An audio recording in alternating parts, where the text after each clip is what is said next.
আমার বুক পাঁজরে জড়িয়ে ধরে, যেন এই পৃথিবীর সমস্ত শীত কেবল আমাদের জন্য থেমে আছে। তোমার শরীরের উষ্ণতা যেন আমার সমস্ত অশান্তি মুছে দিয়ে ঠোঁটের পাশ দিয়ে শান্তির নিঃশ্বাস ফেলে যায়।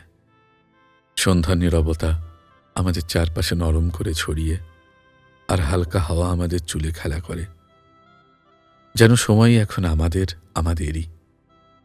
তোমার হাতের স্পর্শে আমার হৃদয় যেন অজান্তেই দ্রুত বয়ে চলে, আর শীতের প্রতিটি কাঁপুনি তোমার কাছে আসার আকাঙ্ক্ষায় গলে যায়। আমি চেয়ে থাকি এই মুহূর্ত যেন কখনো শেষ না হয়, যেন তোমার সাথে কাটানো প্রতিটি সেকেন্ড আমার জন্য এক চিরন্তন সুখের গল্প হয়ে দাঁড়ায়। সন্ধ্যা আকাশের নিচে ধীরে ধীরে অন্ধকার নেমে আসে, কিন্তু তোমার উষ্ণতায় আমি নিরাপদ বোধ করি। প্রতিটি শ্বাসে আমি অনুভব করি তোমার উপস্থিতির মাধুর্য। আর এই নীরব ঠান্ডা সন্ধ্যায় আমরা দুজন যেন শুধু একে অপরের জন্য জন্মেছি। আমার চোখ বন্ধ হয়ে যায়, কিন্তু হৃদয় খুলে থাকে শুধুই তোমার জন্য। আর আমি জানি এই অতি সাধারণ সন্ধ্যায় আমরা একে অপরের মাঝে হারিয়ে গিয়েছি, যেন আমাদের ভালোবাসা নিজেই রাতের চাদর হয়ে ঘিরে ধরে।